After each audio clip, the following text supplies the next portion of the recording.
তাহলে বলেন তো দেখি আমাদের বন্ধু কি? কে আমার বন্ধু? এই পৃথিবীতে আমার আল্লাহর নবী বলেছেন, ইদা মাতাল ইনসানিন কাতাবা লাহু, মানুষ যখন মরে যায় মানুষের সমস্ত আমলের দরজাগুলো বন্ধ হয়ে যায়। ঠিক কিনা কোন?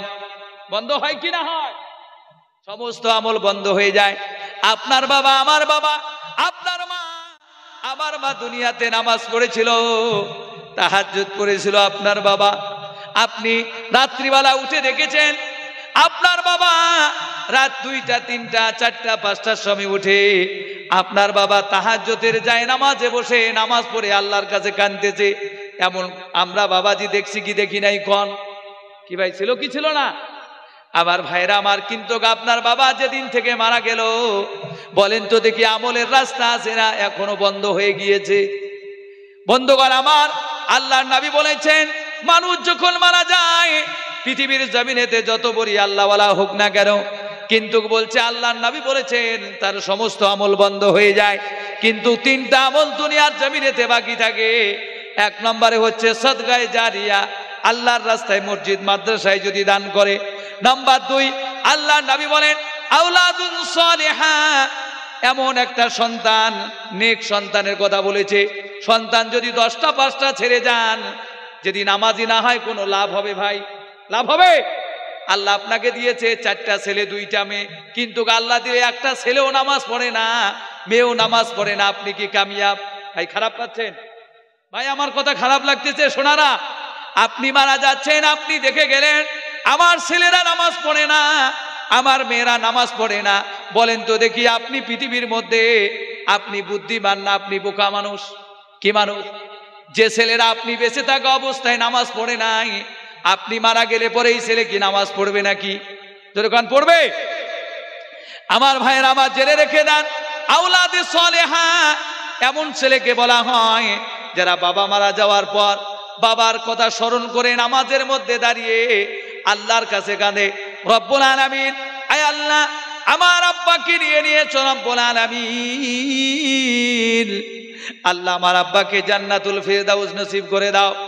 আল্লাহর নবী বলেন, সন্তান যখন বাবার জন্য দোয়া করে আর চোখের পানি যখন ফেরে, এই পৃথিবীর মধ্যে দুইজন ব্যক্তির দোয়া কবুল।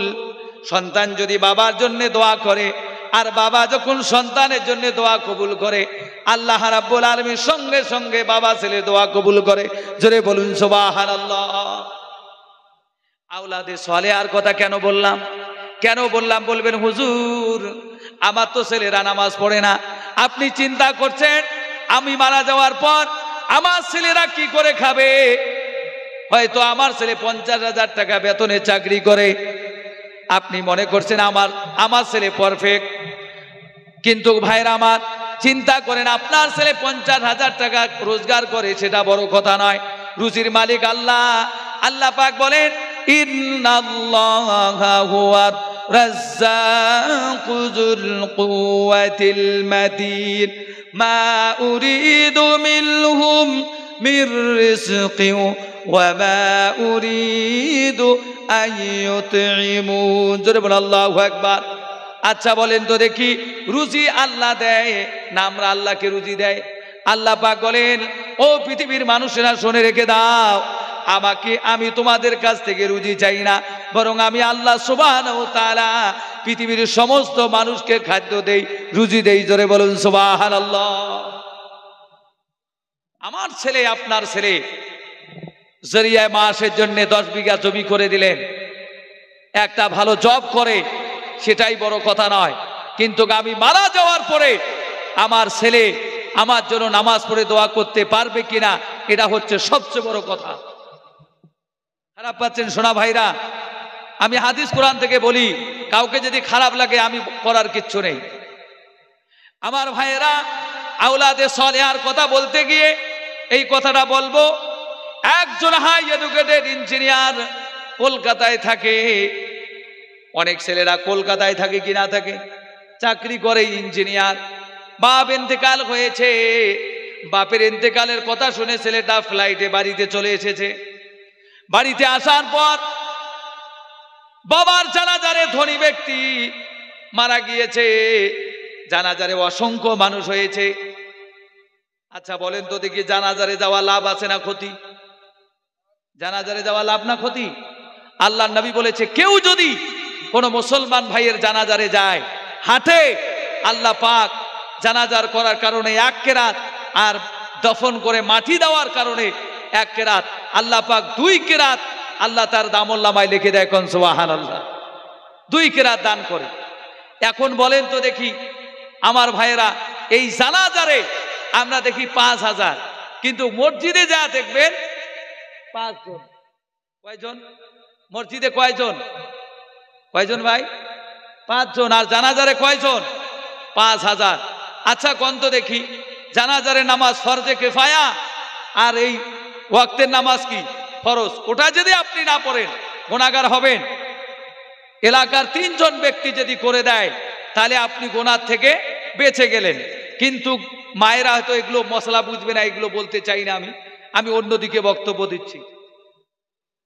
তাহলে জানাজারে নামাজ যেরকম ফরজে কিফায়া, এলাকার মধ্যে একটা আলিম থাকা ফরজে কিফায়া। সুবহানাল্লাহ কোন।